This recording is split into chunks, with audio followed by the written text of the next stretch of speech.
マレウス。ああ、リリアか。今週の土曜、ディアソムニアの談話室の特別な専用許可をもらいたい。構わないが、何をするんだ？シルバーや寮生たちがわしが旅立つ前に送別会を催してくれるそうじゃ。送別会？談話室を貸し切るには寮長の許諾が必要じゃろ。お前の送別会なのにお前が許諾をもらいに来たのか？寮生らが申請書作成に孫ついておったからついな。わし直々の頼みなら嫌とは言わんじゃろ、マレウス寮長。ああ、もちろんだ。他寮の生徒も招くのか？そのようじゃ。クラスメイトに部活仲間に教師に、いっそこの際学園の全員を招くかの。この学園には王族貴族も多い。皆が揃えば随分と華やかな集まりになりそうだ。そうじゃな。ではお主にこれを。これは？開けてみよ。招待状。マレウス・ドラコニア様、今週の土曜日夜7時よりリア・ソムニア談話室にてリリア・バンルージュお別れ会を行います。ぜひご参加ください。贈り物は不要です。手ぶらでお越しください。招待状？この僕にか？お主にじゃ。この招待受けてくれるな、マレウス。もちろんだ。慎んでお前の招待を受けよう、リリア。お別れ会か。なんじゃこの音。すまない、餌の時間を忘れていたな。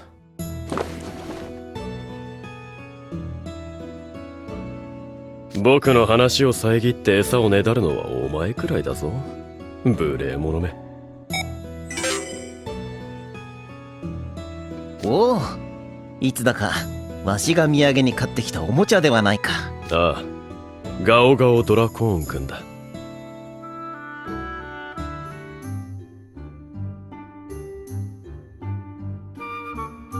そやつをお主にやったのは確かシルバーがようやく捕まり立ちをし始めた頃だったような。まだ遊んでおったのか。やめ時がわからなくてな。気づけば習慣になっていた。何度か故障したがその度修理させている。なるほど。スマホなどの精密機器はお主の発する魔力や雷撃で再起不能になりがちだが、こやつは部品交換などが手軽でチープなおもちゃ。それゆえ逆に長持ちしておるのじゃな。なんだ、今度は糞の掃除か？仕方のないやつだ。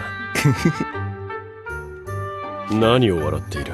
最初にドラコーンが寿命を迎えた日、お主が城を抜け出してわしの家へやってきたのを思い出した。ひどくうろたえた様子で、リリア、朝になったらドラコーンがいなくなって卵が残されていた。どうしたらいいとな。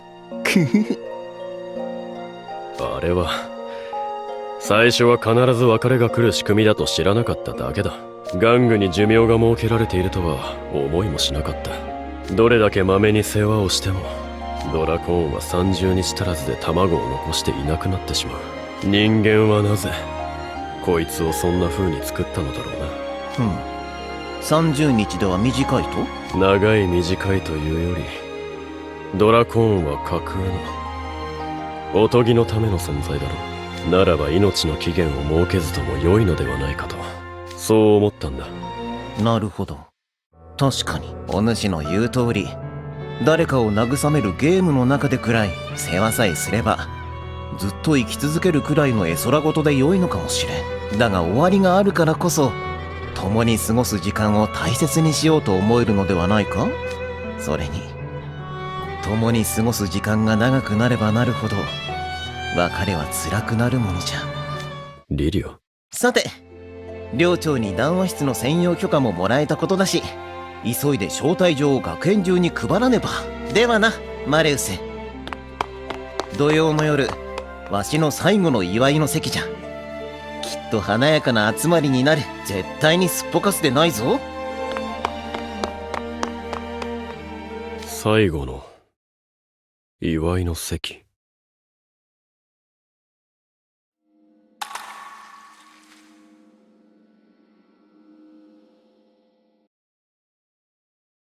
ん？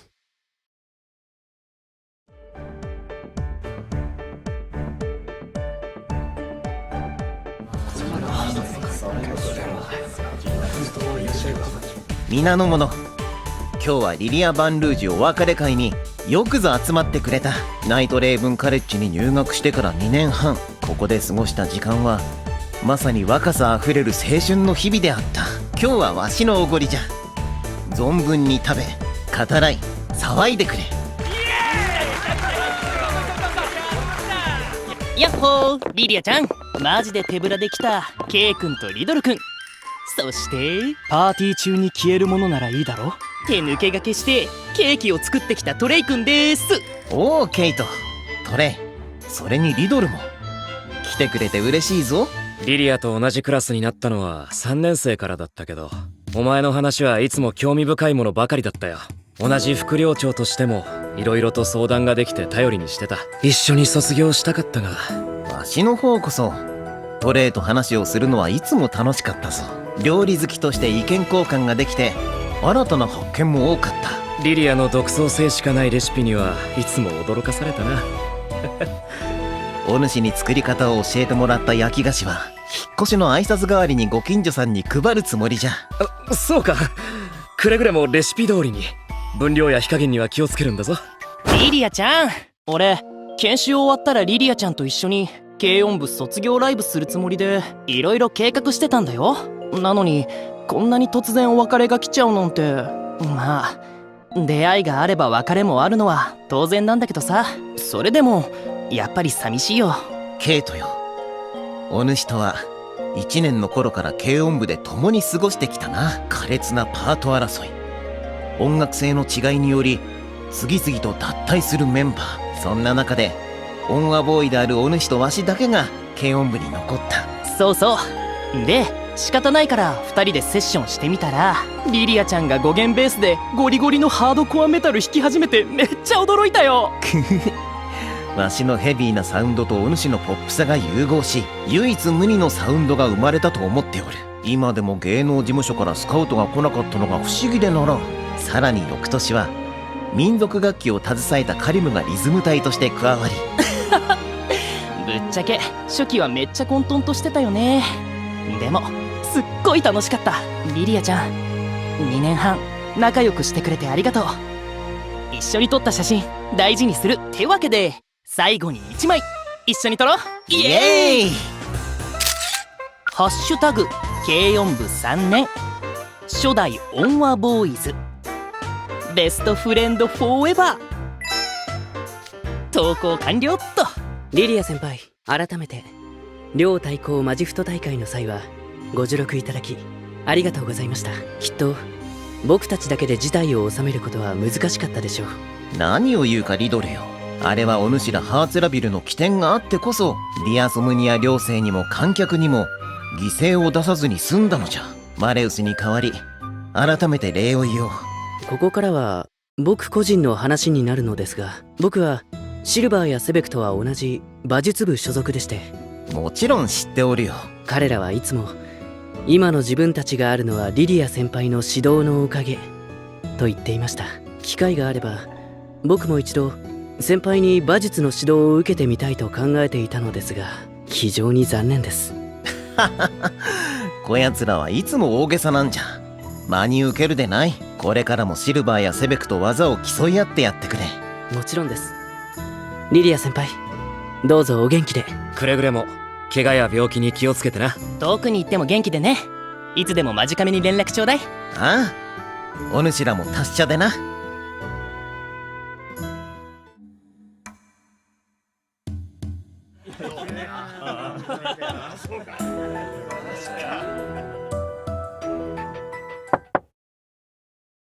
失礼します。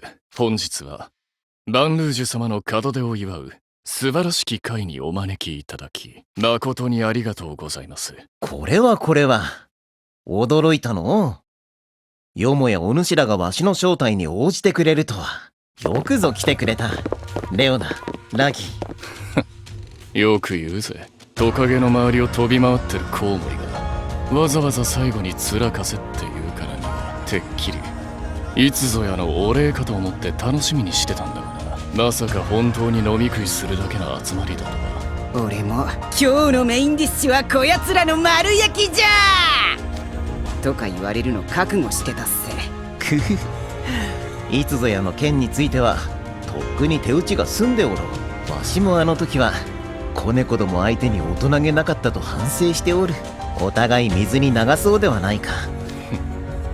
今日がお前のうさんくさい顔を見る最後の日になるかと思うと、実に清々しい気分。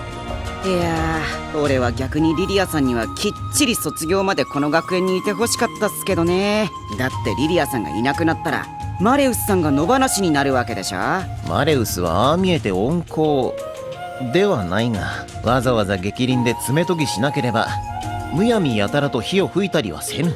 今後は好奇心からじゃれついてひげを焦がされんようせいぜい気をつけるがよい。これはありがたいご助言を賜り光栄の至り、私どももバンルージュ様の旅路に幸多からんことをお祈りしております。さて、名残惜しくはございますが、我々はここでおいとまいたします。え、レオナさんもう帰る気っすか？まだいいじゃないっすか。はあ？なんでこんなところに長居しなきゃいけねえんだ。胸くそ悪い。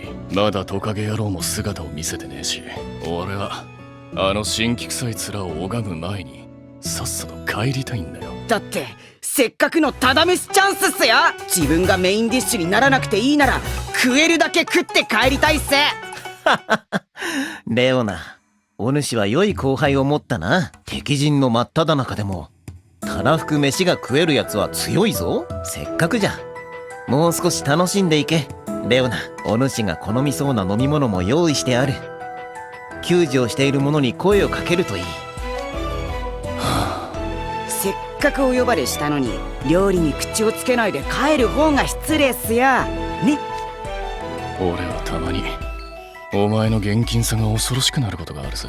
プライドじゃ腹は膨れないんすよ。リリアさん、遠慮なくゴチになりまーす。あ、それからどうぞお元気で。お主らもと言わずとも、お主らはしぶとく元気にやりそうじゃな。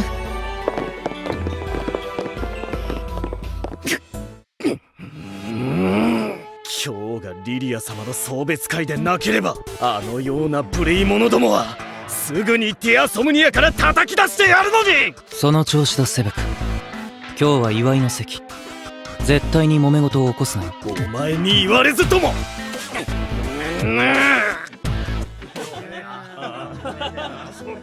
しかしマレウスはまだ来ておらんのか。どこで油を売っておるのじゃ。リリア先輩、俺がマレウス様を探してきます。僕も行く。お前は若様を探しながら居眠りをし始めるかもしれんからな。よいよい、お主らもこの宴の席を楽しめ。しかしだすごい音じゃな。お主の腹の虫は宴の料理を楽しみたいと泣いておるようだぞ、セベク。いえ、これは違うんです。腹が減っては戦はできぬと常々教えてきたじゃろう。お主らもわしに張り付いていないで何かつまんでこい。マレウスにも招待状は渡してある。そのうちひょっこり現れるであろう。ではお言葉に甘えて。軽く腹を満たしたらすぐに戻ります。食事はよく噛んで味わえといつも言っておろうが、ゆっくり食べてこい。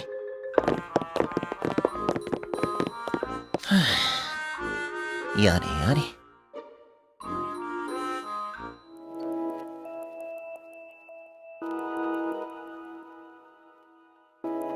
リリアさん、この度はモストロラウンジのケータリングサービスをご利用いただきありがとうございました。いやー、それにしても盛大ですね。教員も含めて学園関係者を全員招待なさるとは。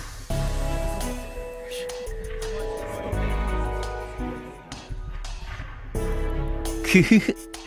王族貴族に商人に、実に華やかな集まりじゃろ。わしがあやつにしてやれるのはこれくらいのものだからな。あやつ？今日はリリアさんのお別れ会だったと記憶していますが。いや、こちらの話じゃ。今日の料理に使われた食材はサンゴの海や陽光の国から取り寄せた一級品ばかり。旅立ちの日の花向けに僕から魚料理とデザートを一種ずつプレゼントさせていただきました。おお、太っ腹だの。ではこれでお主らがマジフト大会で獅子の子らに加担したことはチャラじゃな。はて、リリアさんが何をおっしゃっているのか僕にはさっぱり。くふふ。アズール、過ぎたる欲は身を滅ぼすぞ。重々気をつけるがよい。最後まで食えない人だな。先輩からのご指導ありがたく頂戴します。リリアさん、あなたのマレウスさんをさりげなくもしっかりと補佐する手腕、いつも勉強させていただいていました。普段僕は技は見て盗めを信条としているのですが、本日でお別れということで最後に一つ質問をしても？もちろん、わしに答えられることなら。マレウスさんのように自由奔放な、失礼、マイペースな方をサポートするスキルはどのように身につけられたのです？特別なことは何もしておらぬ。単に慣れじゃよ。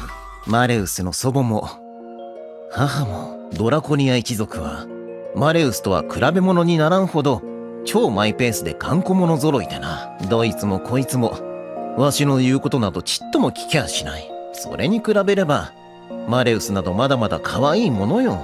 なるほど。では学園に入る前から長年家族ぐるみのお付き合いがあったのですね。そうじゃ。長い付き合いになる。それも今日までと思うとやはりちと寂しいの。寂しいの？ならまだ一緒にいりゃいいのに。メンダコちゃんとは学年違えし、学校行事くらいしか絡むタイミングなかったけどさ、クラゲちゃんから超強えって話は聞いてたし、一回本気でやってみたかったね。なんで学校辞めちゃうの？あやつらに超弱え姿を見せたくなかったからじゃ。ああ、ごめん、周りうるせえから聞こえなかった。魔法が使えない者は特例を除きこの学園に籍を置くことはできない。わしもそれに従い去るというだけの話よ。在学中に生意気な後輩の鼻っ柱を折ってやれず、わしも残念じゃ。はあ、言うじゃん。俺簡単に折られる気ねえけど。でもこれでお別れだし、一応年長者を敬ってそういうことにしといてあげる。じゃあメンダコちゃん、元気でね。お主らも元気でな、アクタレ小僧ども。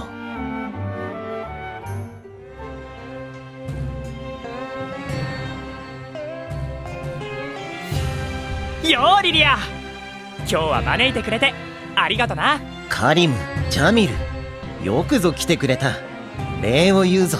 急に退学するって聞いて驚いたぜ。前も話したけど、俺この学園に入ってきてすぐの頃、リリアのライブパフォーマンスを見て軽音部に入部決めたんだ。明日からリリアのド迫力のシャウトが聞けなくなると思うとマジで寂しいよ。選別は楽器とアンプのセットにしようと思ったんだけど、ジャミルに止められてさ。お前が送ろうとしていた楽器セットは運搬にトラック1台は必要だぞ。アーティストのライブツアーじゃないんだ。一般人の住宅事情を考えろ。すまんな。旅立ちは身軽にしたくての。カリムの気持ちだけはありがたく頂戴するぞ。リリア先輩、部活を通してカリムと仲良くしていただきありがとうございました。お荷物になってはいけませんが、よろしければこちらを。なんじゃかしこまって。これは名刺？それは俺の父ちゃんからリリアにって。そのカードに印字されているのはアジーム本家に常駐する専属コンシェルジュへの直通電話番号です。専属コンシェルジュ？ネッサの国を訪れる際にはいつでもご連絡ください。アジーム家一同、心を込めて到着から出国までサポートいたします。そのカードがあれば、ネッサの国なら空港や百貨店でも誰かしら面倒見てくれるはずだぜ。父ちゃんも母ちゃんもいつかリリアに会ってみたいって言ってたんだ。マジでいつでも遊びに来てくれよな。魔法の絨毯で国中どこでも案内するからさ。なんとリッチな。ご当主によくお礼を伝えてくれ。お守り代わりに大切にしよう。ありがとうカリム、ジャミル。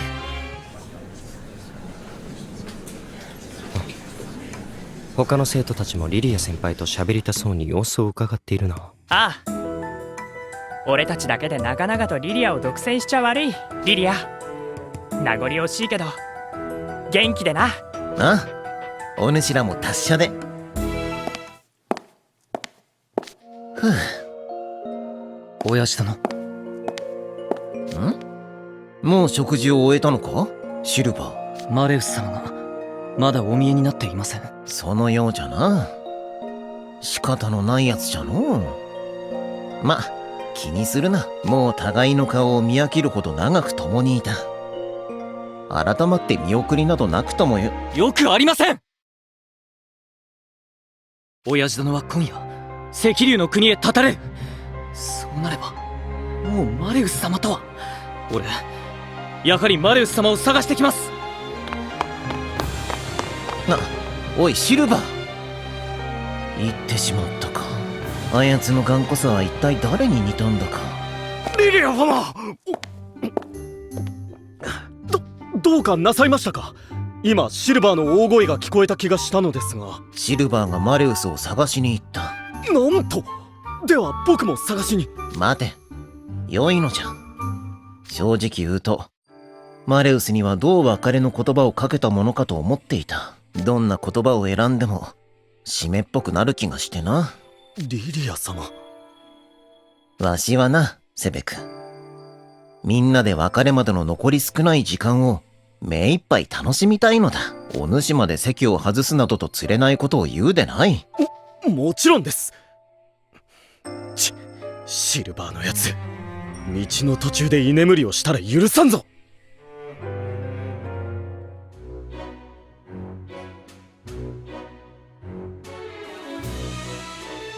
やあ、お話中失礼するよ。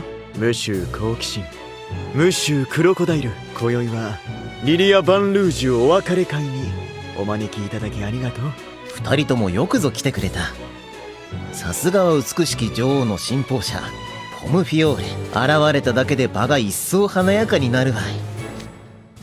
リリア、単刀直入に言うわ。どうにもならないの？どうにもとは？あんたが魔法の力を失いこの学園を去ることについて、マレウスは冥府で魔力を使い果たしシワシワになった私に自分の魔力を分け与えてくれた。おかげで私は今元通りの生活が送れてる。リリアにも同じように魔力を分け与えることはできないの？マレウスも言っておったじゃろう。時を戻すことはできないと。わしが魔力を失ったのはビルのように外的要因によるものではない。どういうこと？わしはただ老いただけじゃ。老いたってあんた私たちと同じ18歳じゃ。わしはもうじき700歳になる。700歳？おい、声が大きいぞ人間。リリア様は長命な妖精族であらせられ、何を驚くことがあるというのだ。だって今までずっと同い年だと思って接してきたんだよ。急に700歳なんて言われたら誰だって驚くに決まってるでしょ。なんということだ、ムシュー好奇心。常々君は18歳らしからぬ達観した物言いをすると思ってはいたけれど、まさかそれほど人生の大先輩だったとは。くふふ、ちょっとサバ読みすぎちゃったかの。日常茶飯事の芸能界でもさすがにないわよ。680年もサバを読むなんて。ということはもしやロア・ドゥ・ドラゴンも。いいや、あやつはわしよりずーっと若いぞ。お主らよりは少し年上だが、ドラゴンを祖とするドラコニア一族は妖精族の中でもとびきり長く生きる。200歳はひよっこ、500歳でまだまだ若輩、1000歳でようやく一人前じゃな。サン・アンロール。妖精族が長寿とは聞いていたけれど、まさかそれほどとは。わしの一族も1000年ほどは生きると言われておったが、少々若い頃に無茶をしすぎたらしい。予想よりガタが来るのが早かった。無茶って。誰だって若い頃にはやんちゃするものじゃろ。おやめください。やんちゃだなどと。リリア様はお若い頃神明を賭して茨の谷に尽くされたと祖父より聞いております。バウルのやつ何百年同じ話しとるんじゃ。解雇中は若者に嫌われるぞ。しかし若気の至りでやらかしたやんちゃは数あれど、ここ2年ほどネトゲにはまって年がいもなく連日朝までゲームしてたのが正直一番あかんやつだったかもしれん。お主らもゲームはほどほどにしておけよ。呆れた。あんたこそこれからはもっと自己管理をしっかりなさい。不思議ね。本当の年齢を聞いても私の中のリリアは同級生のリリアのままだわ。そうだね。私も同じ気持ちだよ。青春を共に分かち合うのに年齢は関係ないということさ。嬉しいことを言ってくれるの。ビル、ルーク、この夜を存分に楽しんでいってくれ。ウィー、メルシー、ムシュ好奇心。ええ、最後まで楽しみましょう。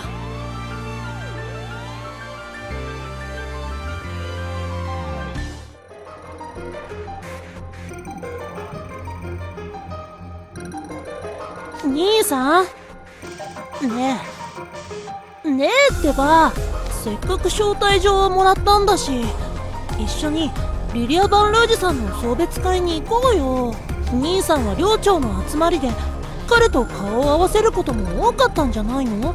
別にリリア氏とは友達でも何でもないし、顔見知り程度ですし、送別会なんか行っても別れを惜しんで語れるほどの思い出とか全然ないですし。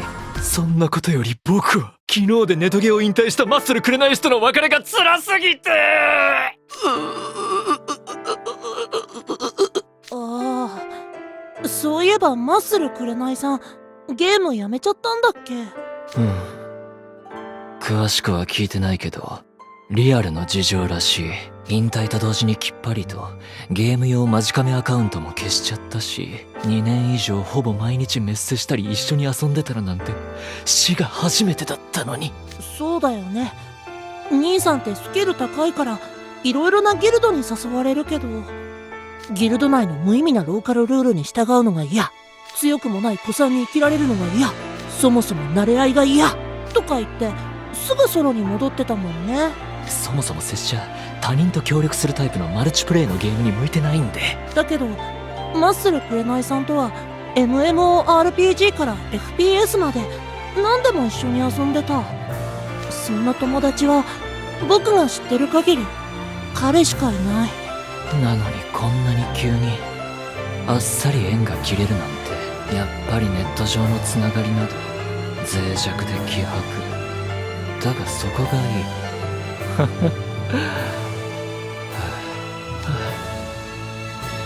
無理、つら、もう二度と友達なんか作らん。そんなこと言わないでよ兄さん。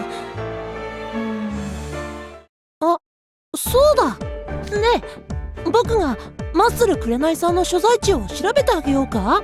直接会いに行けばいいじゃない。ピピー！それは言われのない誹謗中傷とかを受けた時以外は絶対やっちゃダメなやつ。それに拙者なんかが会いに行ったらきっと迷惑するよ。そんなことないと思うけどな。そんなことあるの？拙者のような非リア充の陰キャオタクとオフで遊んでも楽しいわけないし。無理。あと1万年はベッドから出られない。オルト、リリア氏の送別会には一人で行って。わかったよ。なるべく早く帰ってくるから元気出してね兄さん。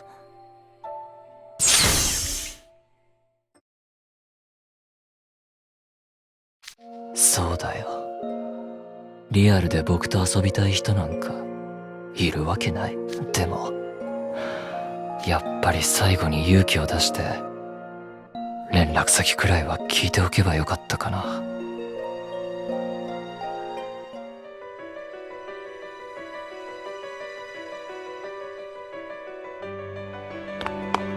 マレウス様、どこにいらっしゃるのです？マレウス様！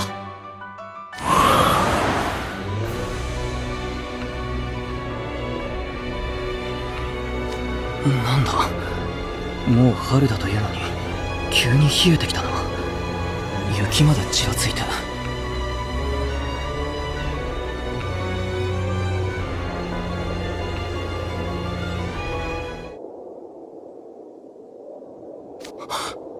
マレウス様！あ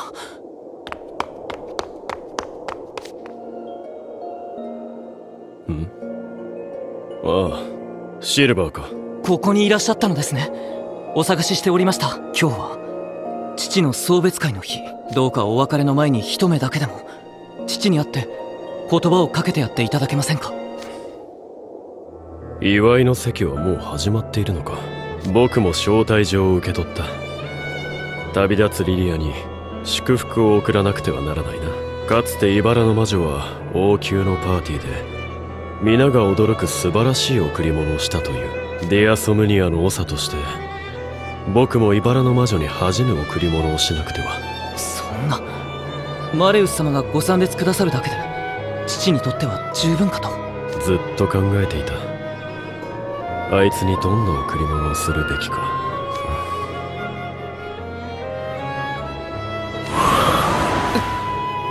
吹雪いてきた。マレウス様、今夜はやけに冷えます。早く寮へ戻りましょう。冷える？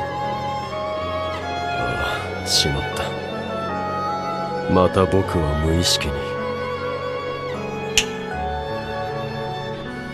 吹雪が止まった。マレウス様がお怒りになると雷鳴が轟くことは谷でも有名だが、まさかこの吹雪もマレウス様の感情の乱れによる影響。マレウス様、表情には出していらっしゃらないが、やはり親父殿との別れがおつらいのだろうか。当然だ。マレウス様は俺よりもずっと長い時間を親父殿と過ごしてきた。俺などたったの17年しか。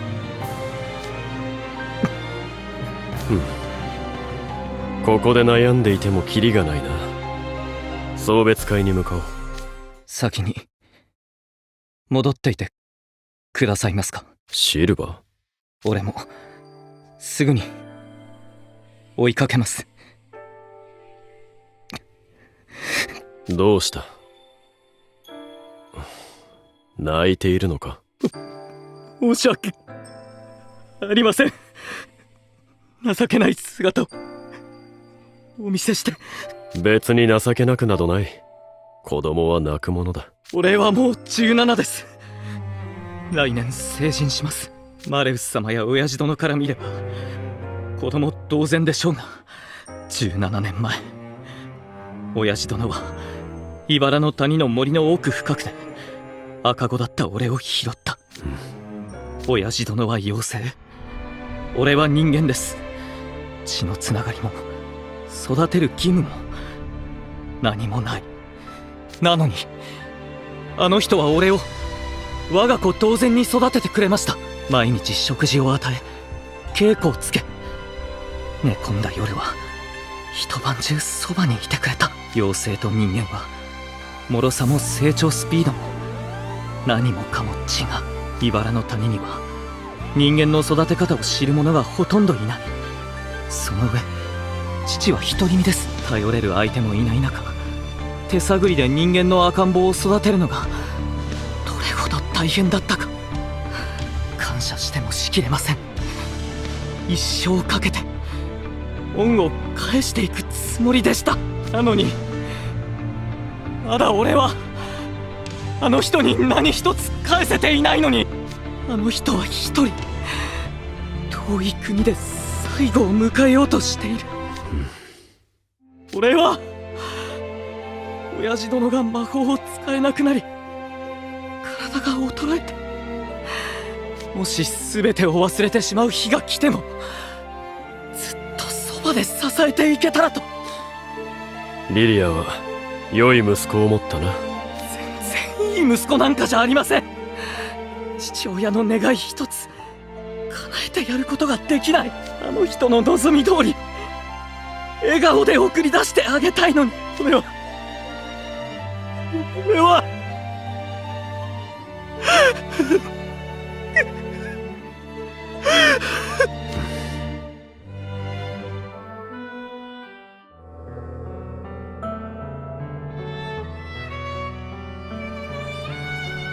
お前は自分がリリアにとって血のつながりも育てる義務も何もない存在だと言ったが、きっとリリアも同じように考えているのだろう。人の一生は僕たちのように長寿な妖精に比べて驚くほどに儚く短い。衰えた自分のために人のお前が時間を費やすこと、そんな義務はないと思ったのかもしれん。親父殿、どうして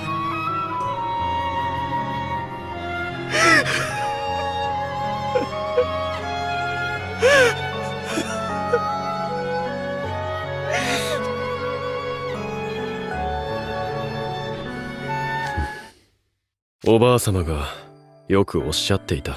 夜の眷属の中でもドラゴンを始祖とする我が一族がことさら大きな力を持つ理由、それは茨の谷の住人たちの笑顔を曇らせぬためだと。なのに僕はお前たち親子の悲しみ一つ消し去ることができない。たとえ力を持っていても僕は無力だ。そんなことは。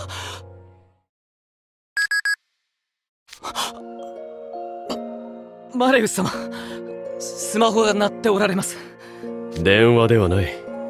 これはリリアにもらった玩具で。あ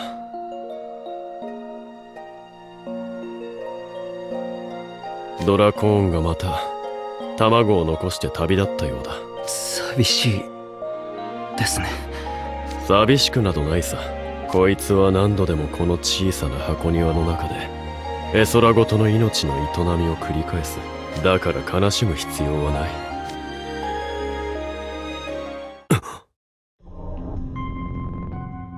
お主の言う通り、誰かを慰めるゲームの中でくらい世話さえすればずっと生き続けるくらいの絵空事で良いのかもしれん。もし家族や友、何もかもを失わずに済む方法があったとしたら、お前はそれを願うか？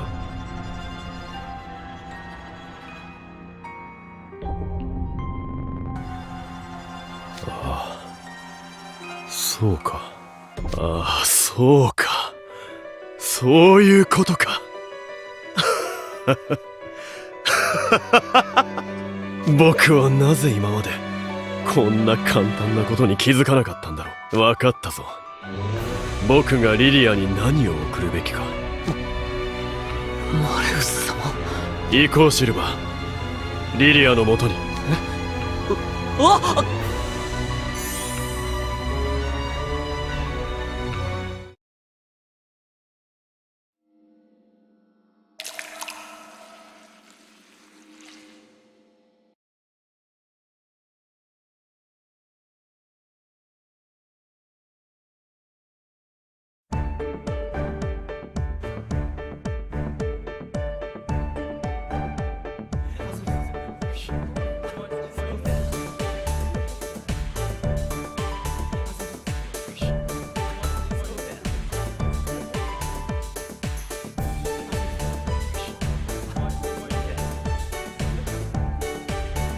うわあ、すごい人。ホールから談話室まで開放してとても盛大なパーティーだな。来てないのは兄さんくらいだったりして。あ、オルト、こっちこっち。みんなも参加してたんだね。惜しいんだぞオルト。このうまい肉料理もうなくなっちまったんじゃねえか。ありがとう。僕にエネルギーの経口摂取は必要ないから大丈夫。ずいぶん来るのが遅かったな。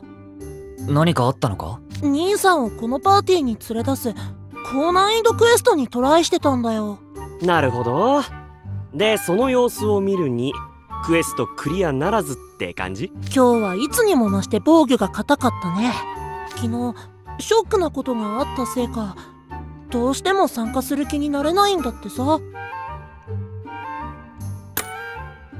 実は兄さんがずっと仲良くしてたネトゲ友達が引退しちゃったんだ。オフでの連絡先も一切交換してなかったみたいで、すっぱり縁が切れちゃったって落ち込んでた。ずっと仲良くしてたのに今まで連絡先を知らなかったのか？付き合いが長いのにお互いの連絡先や素性を知らないなんてネット上ではよくあることだよ。特に兄さんはゲーム用のマジカメアカウントではプライベートなことは一切話さないし、相手の人も同じだったみたいで、だからこそ兄さんと気が合ったんじゃないかな。あのジメジメイデアと気が合う友達か。きっとそいつも雨漏りで水浸しになった絨毯みてえにジメジメしてたに違いねえんだぞ。兄さんはネット上だとリアルほどジメジメしてない。っていうかむしろハイテンションな方かも。シュラウド先輩が？まあリアルとネット上ではキャラが別人ってのはあるあるでしょ。年齢、性別、見た目、性格、好きに自分を装えるのがネットじゃん。僕からするとネット上の匿名性なんてないに等しいし、兄さんのネトゲ友達の素性を暴くのも簡単なんだけど。うわ、イグニハイド両性怖っ。でも兄さんが今回はするなって言うんだもん。そうか。もし相手の素性を無理やり知ったとしても連絡を取れば自分の素性も明かすことになる。それは少し勇気がいるかもしれない。まず連絡先交換してない相手から急に連絡来たら普通にビビるし引くでしょ。だよね。兄さんにとって貴重な生きた人間のお友達だったのにな。兄さんのネトゲ友達マッスル紅さん、チャットの文面からして落ち着いた成人男性だろうって兄さんは言うんだけど、ネタ装備で高難易度クエ攻略に挑んだり、危ないギミックをわざわざ踏みに行って床を舐めたり、結構ユニークなプレーをするんだよね。ハンドルネームからしてもリアルでは風変わりな人物である可能性も捨てきれない。例えばほらあんな感じの。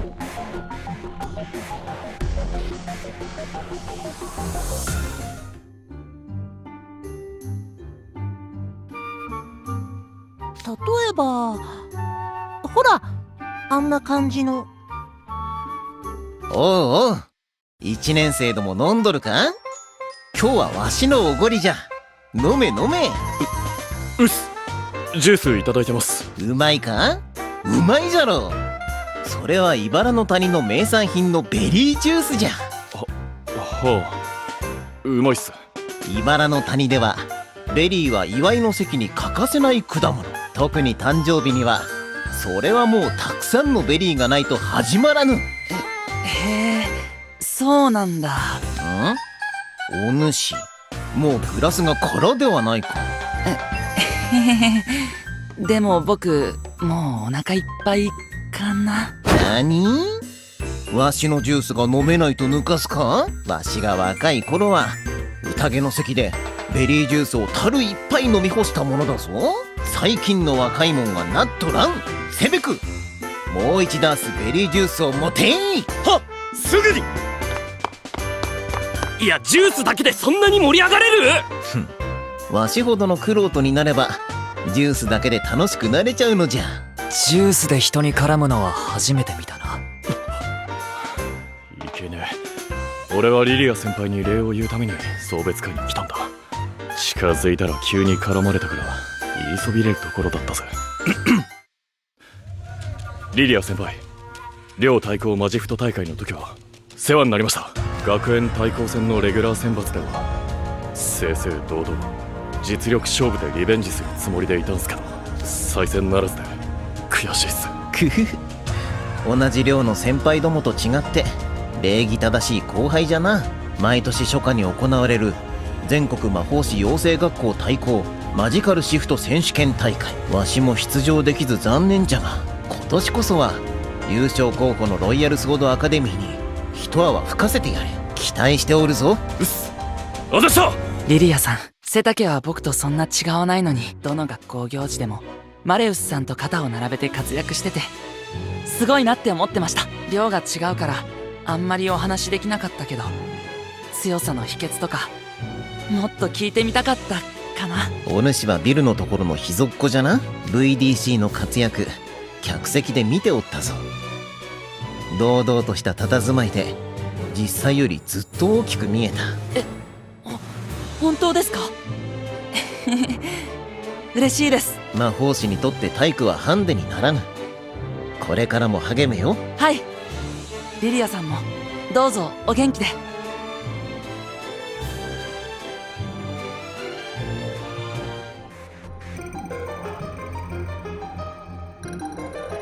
リリア・バンルージュさん、今日はお招きありがとうございます。兄さん、イグニハイド寮長イデア・シュラウダも誘ったんだけど、今日は都合がつかなくて。それは残念じゃ。お主からよろしく伝えてくれ。あやつとはあまりプライベートなことを話す機会はなかったが、なかなかにコアなゲーマーだと聞く。わしもここに入学して以来ネトゲにハマっていてな。へえ、ディアサムニアの人でもゲームやるんだね。お主の兄にも似たようなリアクションをされたな。いつかイデアをマルチプレイに誘いたいと思いつつ、結局誘えずじまいじゃった。そうだったの？兄さんを誘おうとしてくれたなんて嬉しいな。リリアさん、よかったら僕とアドレス交換しない？遠くの国に行ってもネットではいつでも一緒に遊べるでしょ？移住先はネットもろくに通っておらぬ場所なんじゃが。そっか。もしナローバンドだったら MMO や FPS は厳しいかもしれないね。でも連絡先さえ交換しておけば、いつかブロードバンドが開通した時に遊べるよ。そうじゃな。ではアドレスだけ交換しておこうか。メッセージアプリのクイックコードを表示してくれたら僕が読み取るよ。こうか？登録完了。今兄さんとマルチプレイ参加可能なオンラインゲームをリストにして送るね。おお、わしがプレイしておったタイトルがたくさんあるぞ。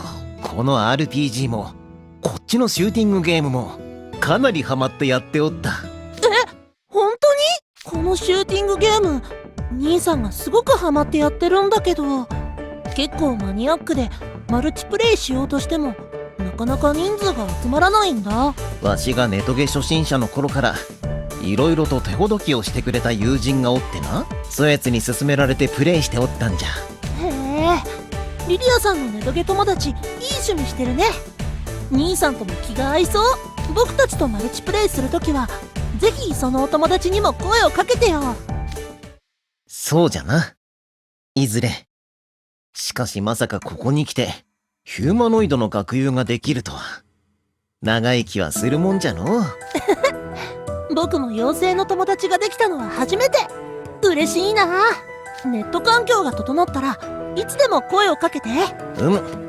楽しみにしておるぞ。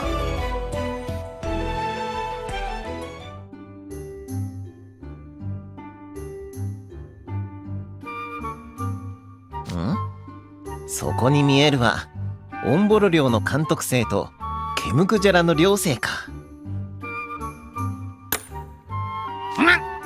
オンボロ寮の監督生はこいつだけど、親分はこの俺グリム様だ。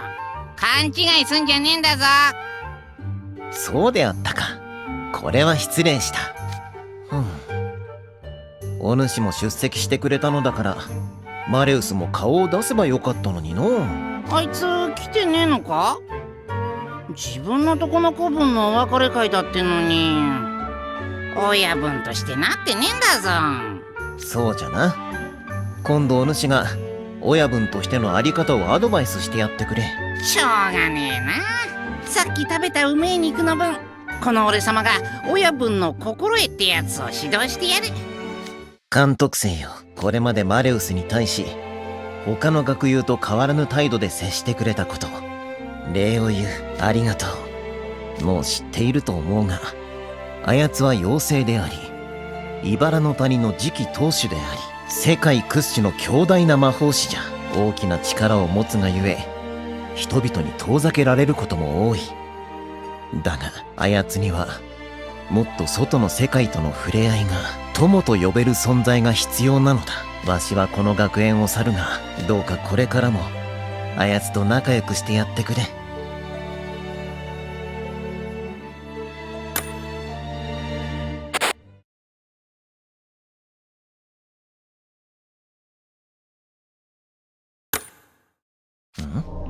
どうした？突然ぼんやりして。大丈夫か？多分最近ぼーっとしてることが多いんだぞ。うちのシルバーも眠気に負けて立ったまま寝ていることがよくあるが、ちと気になるな。今度学園長に相談してみるがよい。おい、本当に大丈夫か？足がふらついてんぞ。監督生さん、着席して少し休息を取ることを推奨するよ。顔色があまり良くないみたい。食いすぎか？手のかかる子分なんだぞ。デュース、監督生が調子悪そうだし、挨拶したら帰ろうぜ。だな。パーティーの主役にはちゃんと挨拶しとかないと後で寮長に首をはねられる。ハートの女王の法律以前のマナーね。リリア先輩、今日はパーティーに招待してくれてありがとうございます。料理も飲み物もすげえ美味しかったです。お主らはハーツラビルの新米トランプ兵ではないか。マジフト大会の時はお礼参りの助立ちあざした。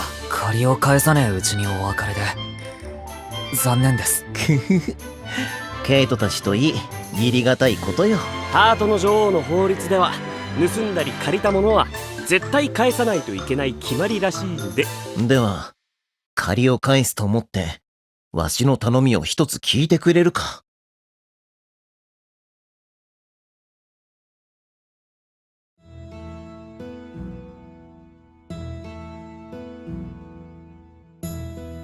では借りを返すと思ってわしの頼みを一つ聞いてくれるか？頼み？うちの寮の1年生セベク・ジグボルトのことじゃ。もう入学して半年は経つのにあやつに同学年の友達ができたという話をついぞ聞かん。確かに選択授業がいくつか一緒なんだけどちょっと浮いてるかも。そうなのか？僕は合同授業くらいでしか一緒になったことがないんだが。なんつうか基本人をバカにする物言いなんだよね。同じグループになると僕の足を引っ張るなよ人間とか面と向かって言ってくるし、どんな話題でもマレウス先輩に結びつけて先輩がいかにすげえのかトーク始めるし。それは結構強烈だな。ディアソムニア寮生ってドラコニアンが多い印象だけどあいつはだいぶ極まってるって感じ。ドラコニアンって？部活の先輩がそう呼んでたんだよね。マレウス・ドラコニアの追っかけっつうか熱狂的ファンのこと。マレウス先輩ってすごい魔法師だしなんかオーラあるし憧れる気持ちはまあわからなくもないんだけど度が過ぎてるとちょっとね。すまんの。悪いやつではないんじゃがセベクはマレウスのこととなるとちょっとばかりいやだいぶ視野が狭くなりがちなやつでな。まさか頼み事ってセベクと仲良くしろとか？いや、ただもしあやつが学園生活で袋小路にはまり立ち尽くしているのを見かけたら迷宮住まいのトランプ兵どもよ、ちょいと背をこづいてやってほしい。そこは手助けしてやってくれじゃないんですか？差し伸べられた手を素直に取れるのであれば闇の鏡に選ばれておらんじゃろ。確かに。つうかこの学園で困ってるなら手を貸そうかって優しく声かけてくるやつなんて何かしら下心があるに決まってんでしょ。素直に手を取る方がバカ。確かに。リリア様、ベリージュースの追加を持ってまいりました。待ちわびたぞ。せっかくだ、セベクも共に乾杯しようではないか。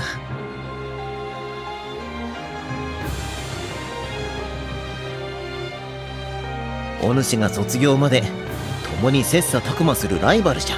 これを機に他寮の生徒とも親交を深めるがよい。リリア様、お心遣いは感謝しますが僕は船舶な者どもと慣れ合うつもりはありません。はあ？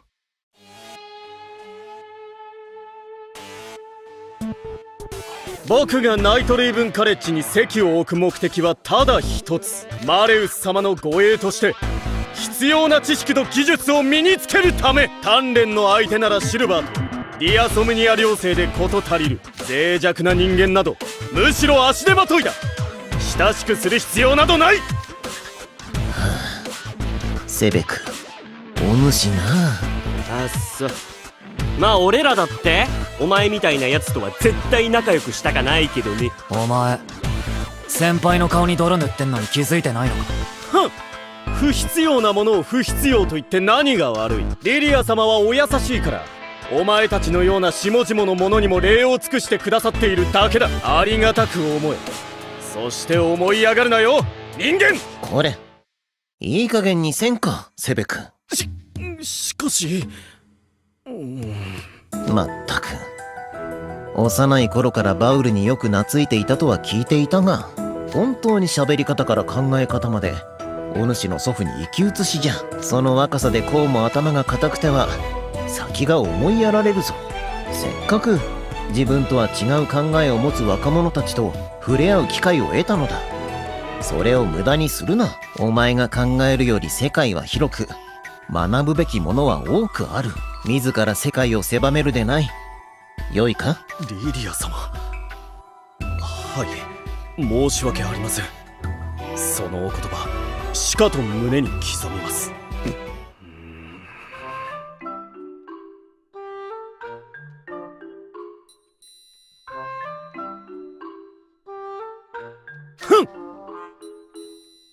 ダメだこりゃ。リリア様のお言葉を全然心に刻めてねえじゃん。バンルージュ君、お話し中失礼しますよ。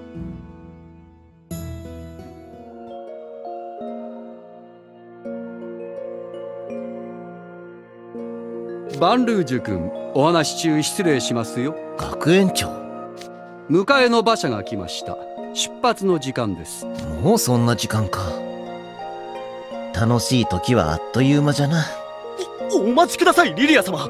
まだ若様とシルバーが戻っておりません。出発の前にせめて一目だけでも。良いのじゃセベク。馬車を待たせるわけにはいかぬ。あの二人にはお前からよろしく伝えてくれ。そんな500年以上前のことじゃ。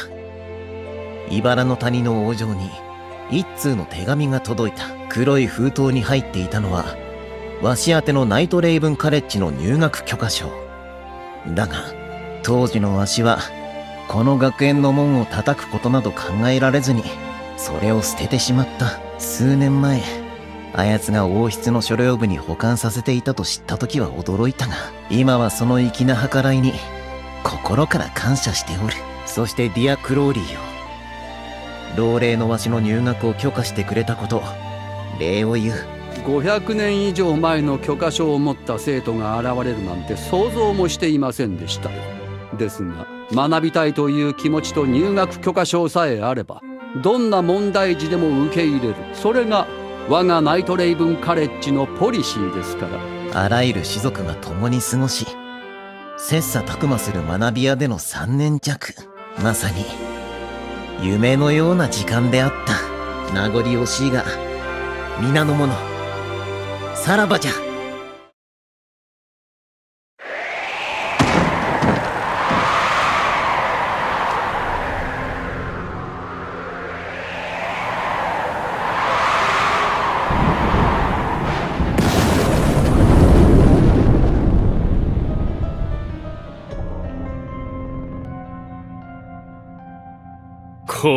これはずいぶん華やかなパーティーだ。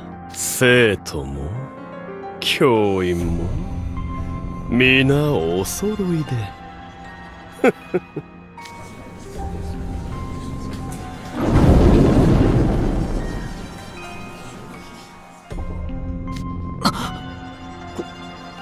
こはディア・ソムニア。マレウス、シルバー、どうしたんじゃ二人とも。そんなに雪まみれになって。鼻の頭が真っ赤だぞシルバー。お主泣いておったのか。いえ違います。これはそのリリア、今日は招待状をありがとう。来るのが遅くなってすまない。ずっと考えていたんだ。僕からお前に、いやお前たちにどんな贈り物をするべきか。そしてようやく答えが出た。どうか受け取ってほしい。僕の心からの贈り物を。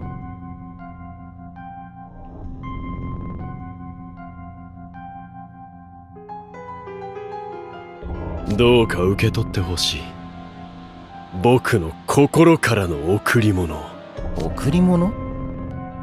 マレウス、お前何を考えている？よく聞くがいい皆の者。お前たちに素晴らしい贈り物を授けよう。もう別れを惜しんで涙を流す必要はない。今日祝うべきは終わりではなく始まりだ。始まりそう、お前たちは今日新しく生まれ直す。家族、友、何もかもを失わずに済む悲しみのない世界に。ドラコニア君、何をするつもりです？精神の毛がゾワゾワするんだぞ。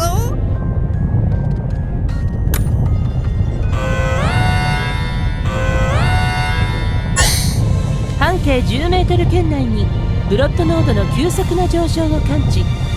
緊急魔法災害警報を発令。早期避難および予防措置を推奨します。魔法災害ですって。総員、攻撃魔法の使用を許可。ドラコニア君を止めなさい。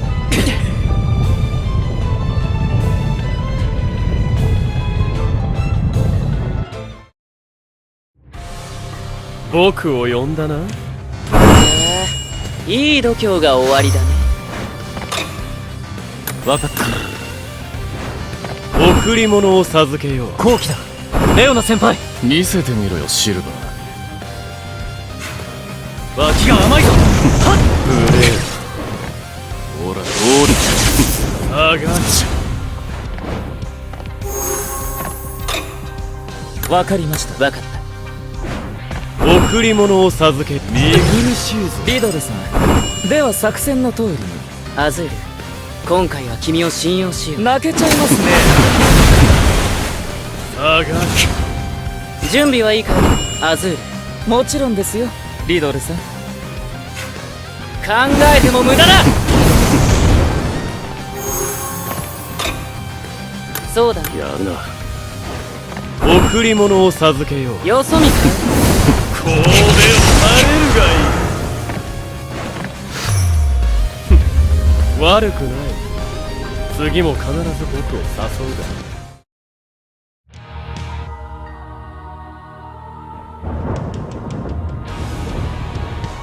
下がれ、愚か者。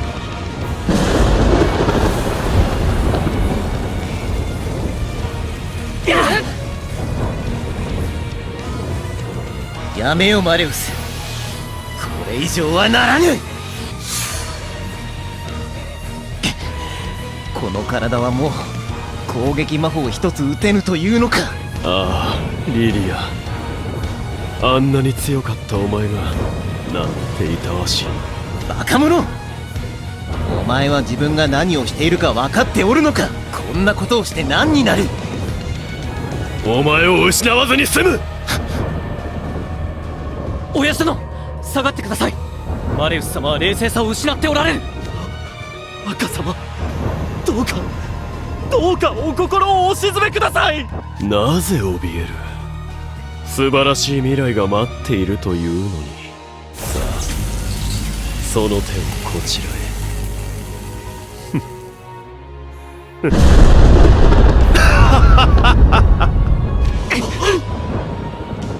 よせ、やめろ。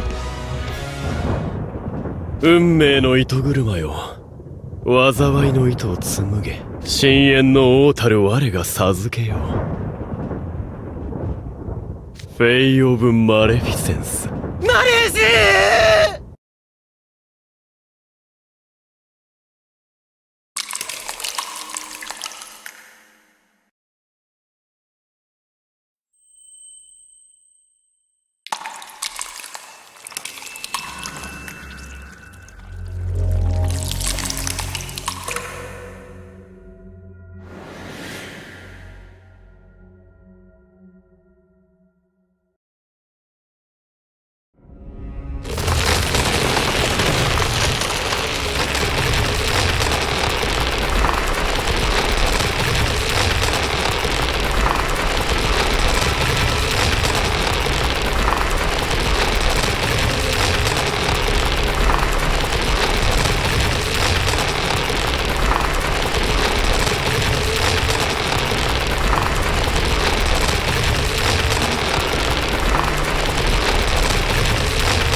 大丈夫。恐れることなど何もない。眠りに身を委ねれば千年など瞬きのうちだ。